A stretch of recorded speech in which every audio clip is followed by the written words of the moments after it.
बिस्मिल्लाहिर्रहमानिर्रहीम। अस्सलाम वालेकुम स्टूडेंट्स। आज हम लोग चैप्टर 4 की एक्सरसाइज क्वेश्चंस करने जा रहे हैं। तो सबसे पहले हमारे पास एमसीक्यू टाइप क्वेश्चंस आ रहे हैं। तो फर्स्ट एमसीक्यू है हमारे पास यहाँ पे, two equal but unlike parallel forces having different line of action produce. दो इक्वल लेकिन अनलाइक पैरेलल फोर्सेस जिनकी लाइन ऑफ एक्शन डिफरेंट हो वो प्रोड्यूस करवाते हैं कपल। ये हम लोगों ने कपल की डेफिनेशन पढ़ा था, तो इसका आंसर हो जाएगा couple. The number of forces that can be added by head to tail rule are.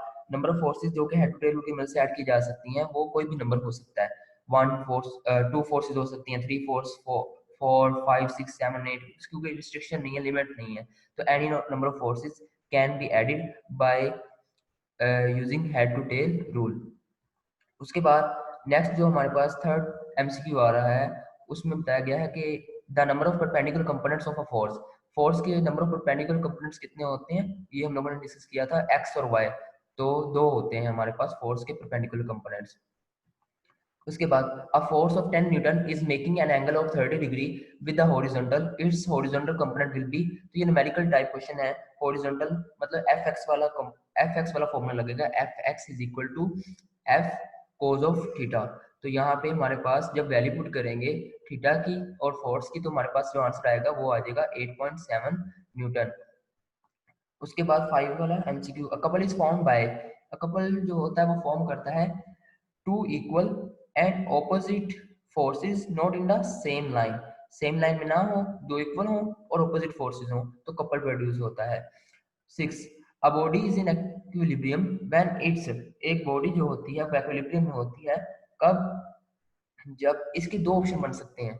तो आपने फर्स्ट प्रायोरिटी जो देनी है वो देनी है आप लोगों ने इसके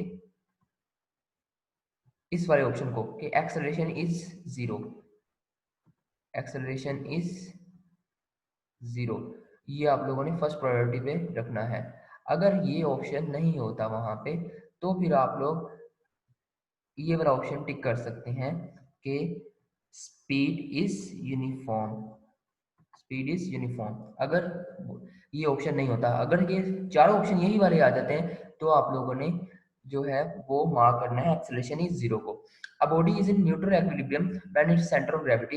एक बॉडी जो है वो न्यूट्रल एक्विलिब्रियम में होती है जब उसका centre of gravity same height पर रहे।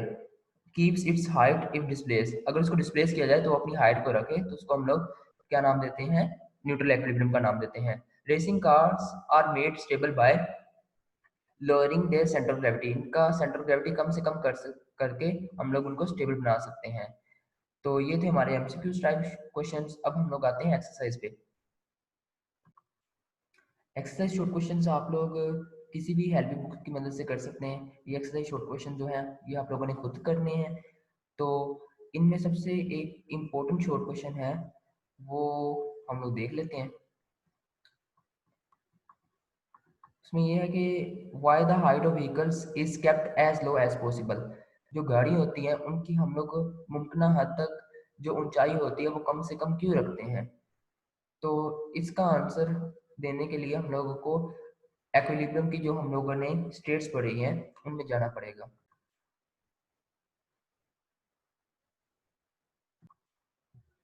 तो इस क्वेश्चन का आंसर यहाँ पे लिखा गया है, a vehicle is made heavy at its bottom to keep its centre of gravity as low as possible.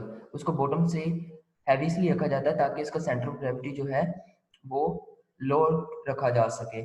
तो a lower centre of gravity keep its stable. एक लोअर सेंटर ऑफ ग्रेविटी जो होता है किसी ब्लड का वो उसको stable बना देता है। तो ये वाला इसका आंसर होगा जो क्वेश्चन अभी मैंने आपको बताया है, ये वाला इसका आंसर है।